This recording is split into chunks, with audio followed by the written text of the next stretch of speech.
Сәлеметсіздер ме, құрметті YouTube арна көрермендері. Біз бүгін еңбек шарты жұмыс беруші қашан бұза алады, сол туралы тақырып қозғайтын боламыз. Жалпы еңбек кодексінде 52-53 баптарда жұмыс берушінің бастамасы бойынша жұмыскерді жұмыстан шығару негіздері нақты көзделген. Жалпы еңбек кодексіне сәйкес осы 52-53 бапта көзделген негіздер бойынша ғана жұмыс беруші сіздерді жұмыстан шығара алады. Ол үшін осы келесідей жалпы ережелерді біліп өткен жөн. Ал одан кейін артық тағы тереңірек сұрақтар болатын болса, мен сіздерге пікірде жауап бере аламын.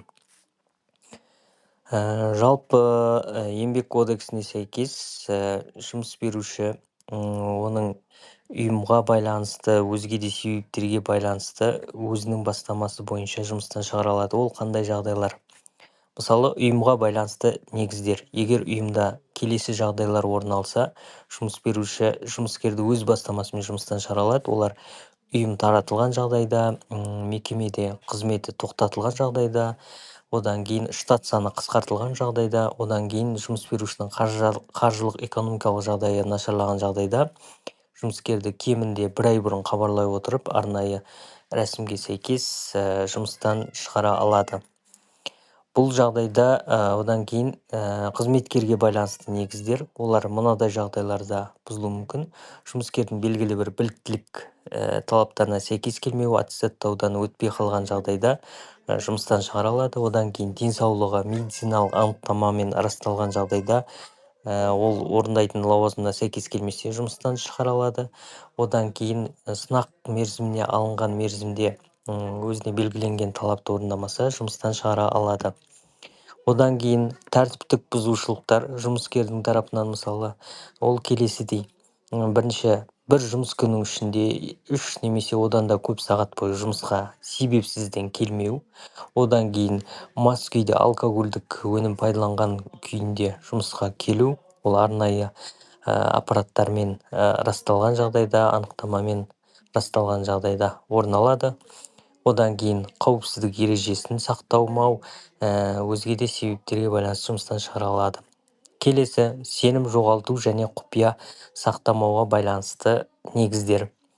Мысалы, белгілі бір мекемеде қаржылық жауаптылық жүктелген, материалдық жауаптылық жүктелген адам қаржыны негізсіз жымқырса, осындай негіздермен жұмыстан шығара алады, және де белгіленген еңбек шартында белгіленген құпия ақпаратты таратқан жағдайда жұмыстан шығара алады.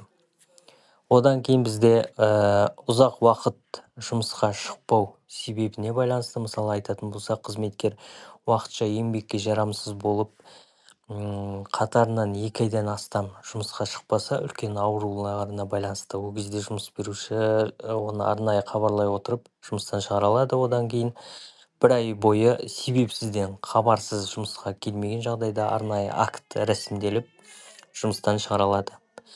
Келесі бізде алдын ала хабардар ету тәртібі.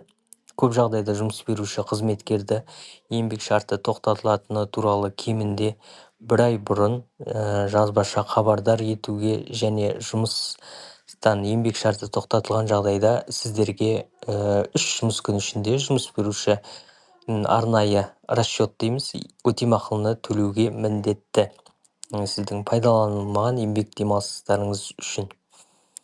Келесі маңызды ескерту, егер еңбек шартын бұзу тәртібі сақталмаса, немесе заңда негіз болмаса, мұндай жұмыстан шығару заңсыз деп танылады.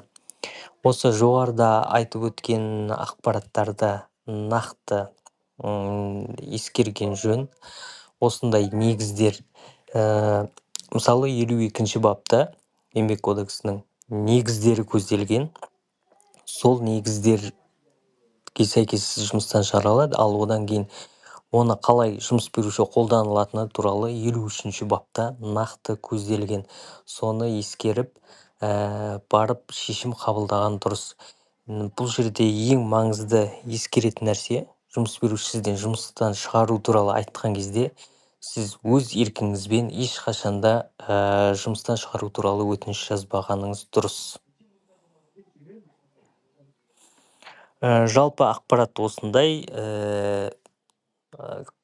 Қажетті мәліметтерді төмендегі сілтемеден ала аласыздар. Көп рахмет.